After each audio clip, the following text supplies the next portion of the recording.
Chapter 10. David and I locked eyes over Susie's head.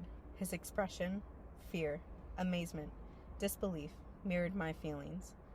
I wanted to say something, but my mind spun around and couldn't come up with words. Susie clung tightly to David. She was staring upstream to the place where the Van Dyke house had stood. She had seen a house just like this one get picked up and get carried downstream. She had seen 3 people, 3 like us, perched on the house that got carried away. She had to have figured out their fate, what was awaiting them. She had to.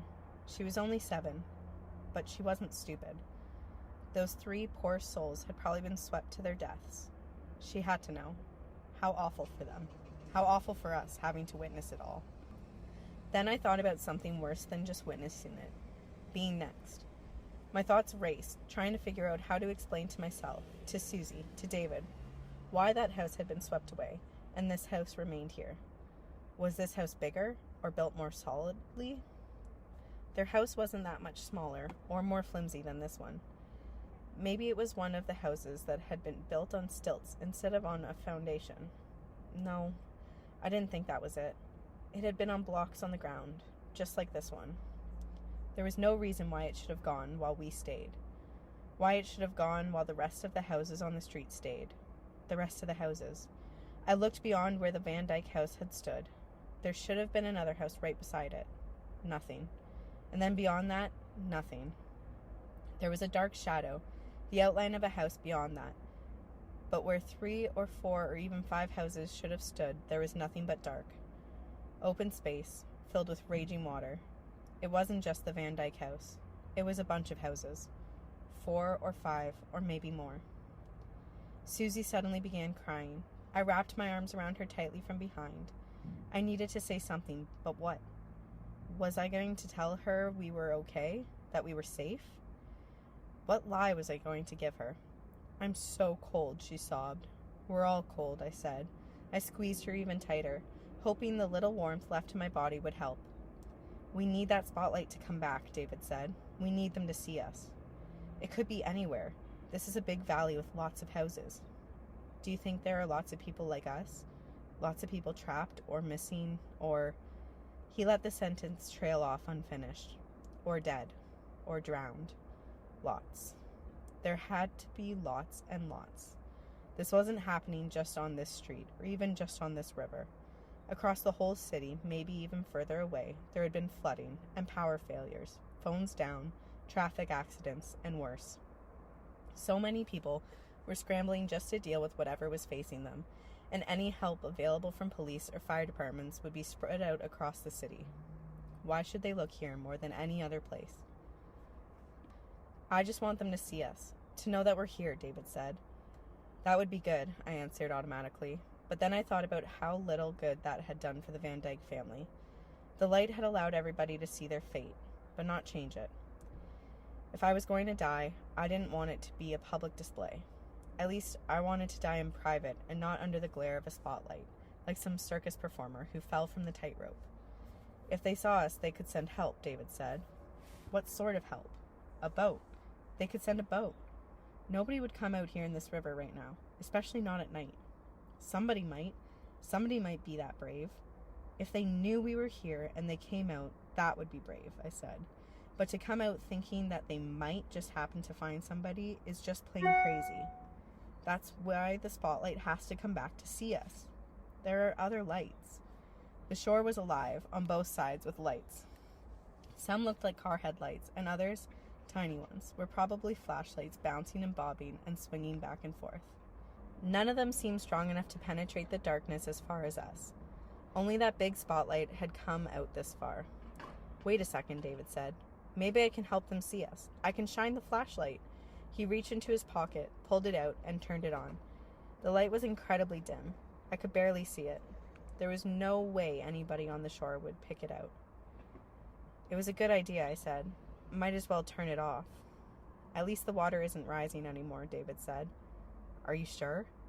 I felt a spark of hope, the first I'd felt since the spotlight swept away from us. As long as it didn't rise, we could just stay here and wait it out. It would be a long, cold, miserable night, but we'd survive. If the house survived. I tried to drive that thought out of my head. The house would survive. I've been watching. The water isn't rising any farther than the same spot on the shingles. It might even have gone down an inch or two. We'll just wait it out. When daylight comes, they'll be able to see us, David said determinedly. And then they'll send a boat, right? They'll see us and they'll send a boat, I echoed. I could sit up here all night and all day, I thought. I can sit up here as long as it takes. I still had my arms around Susie. She was securely sandwiched between us, and I thought maybe she had fallen asleep again. At least her eyes were closed. I felt so tired that I would have loved to close my eyes for just a few minutes, but I couldn't do that. I had to stay awake, try to stay alert. Did you feel that? David asked. I did feel it. Something hit the house. Do you see anything? He asked. I can't even see the house. Besides, lots of things are being pushed along underwater. Probably more stuff is hitting us now that the Van Dyke house is gone. It's not just their house, he said. Most of the street is gone. He paused. I was wondering why our house isn't gone. I guess this one is more solid. I still hadn't come up with a more convincing answer for myself. The words had just escaped my mouth when I felt the whole house shudder. What was that? It was Susie. She had been jolted awake. We all knew what it was. The house had moved. It was as if nobody wanted to say the words, because if we didn't say them, it couldn't be real. The whole house shook again, and I felt it start to move, ever so slightly, but definitely. It shuddered and then stopped. It had moved only a foot, but it had moved. Susie started to cry. Shut up, David yelled at her. Crying doesn't help. We have to think. This time, he wasn't acting. He was really scared. What good would thinking do? What was there to think about? How were we going to spin down the river like the other houses? How we were going to die, or else... We have to get off the house. We have to leave, I yelled. Leave? Leave and go where? The trees, I said. We have to get to the trees. There were 5 little trees just downstream, at the edge of the McBride's property. They weren't far, 2 or 3 dozen feet, a short walk, a long swim. We have to be like those trees, I said. We have to go with the current.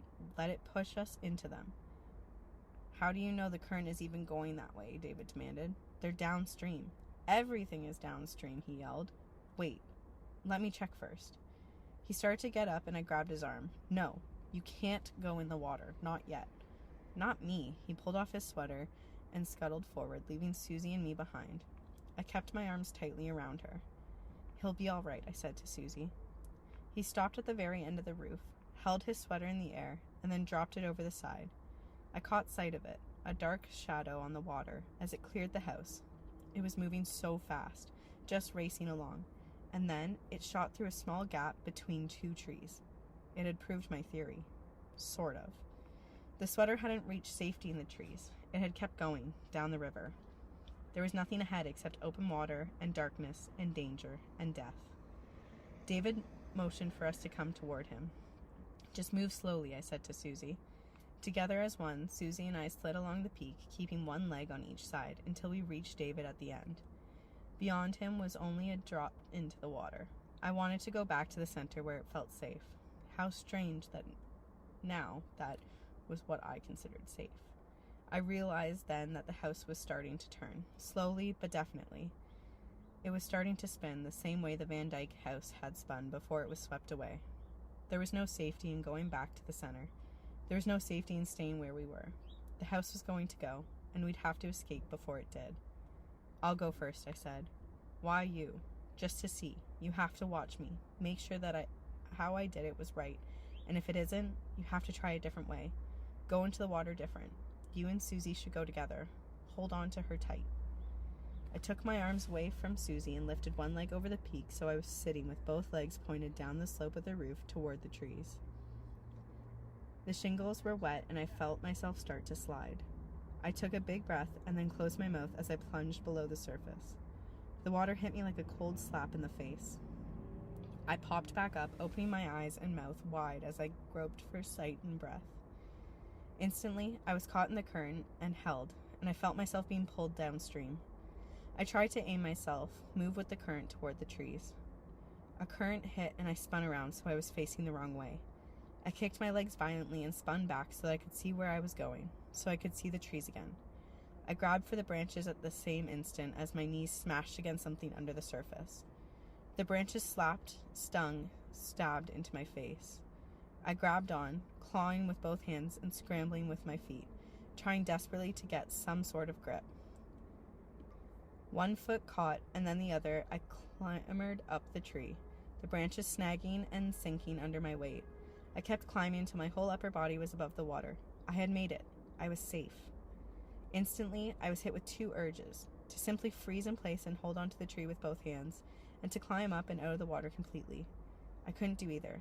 I had to stay where I was, but I had to wedge myself in so I could use my hands to grab the others as they came toward me. I wrapped my legs firmly around the trunk. I looked up at the house and didn't see their outline on the peak. For a split second I panicked, and then I caught sight of motion. They slipped into the water, and my heart jumped into my throat. I was more afraid now than when I had been in the water. They were right beside each other.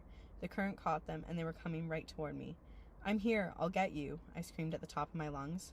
I could see them, see their faces. All I had to do was reach out and, "I got you," I yelled as I grabbed Susie with one hand. My fingernails dug into her arm. I pulled hard, but the current was pulling even harder. "Grab the tree," I yelled. Susie reached out and took hold of the branch with one hand. David was holding onto her other arm. His grip on her was the only thing stopping him from being torn away and swept downstream. I reached out and over Susie, grabbing for David, stretching, straining, trying to get to him. He reached out and grabbed my wrist. He pulled himself up, clawing at my skin, pulling himself up my arm, and then grabbing my top. For a split second, I thought I felt myself start to slip off the tree. I tightened my legs around the trunk, and he pulled himself forward until he'd climbed over me and into the branches. I grabbed onto the tree with both hands now. I felt exhilarated, excited, exhausted. I wanted to yell, cry, scream, and laugh. Instead, I just tried to calm my shaking limbs and reclaim my spent breath. The next step was to get out of the freezing water. We were in little danger of being swept away now, but we were still in danger from the cold, as long as our bodies were still mostly submerged. "Susie, you have to climb up." She looked over her shoulder at me. She looked terrified. She didn't move. "It's okay, I'm here. I'll catch you if you slip."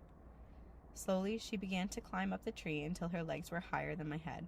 "We have to get above the water. It's too cold. We can't survive in the water," David panted. "We just have to climb higher, that's all."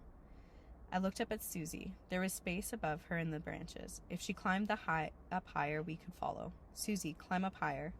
At first I thought she hadn't heard me, but then slowly she started to move.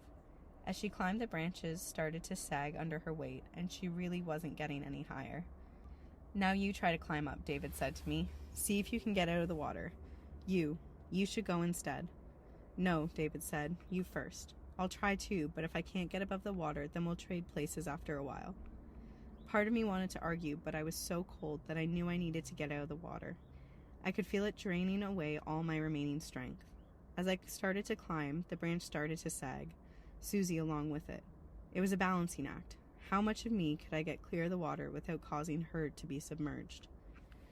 My foot slipped off the branch and my knee hit against it. My leg was so numb that I didn't even feel it. There was no pain. Nothing. How long would I have to be above the water before I could feel my limbs again? Just as important, how long could David be down below with only his head and shoulders above the water? There was a groan of creaking wood so loud that it was audible over the roar of the river. The house had broken completely free of the foundation. It was slowly spinning, moving downstream, moving toward us. We had escaped the house, but now it was coming to reclaim us. We had to get out of the way, but there was no place to go. We were helpless, unable to move, right in its path. In slow motion, the house rotated towards us, a massive dark shape pushing an even darker shadow before it. The shadow engulfed us as the corner of the house hit against two of the trees. The two trees right beside our little perch. The branches shook and snapped violently. The house pushed against them as it continued to rotate in the current. It spun away from our trees so that the whole side of the house hit against three of the other trees. The trees stood firm, holding the house in place, stopping the current from taking it away.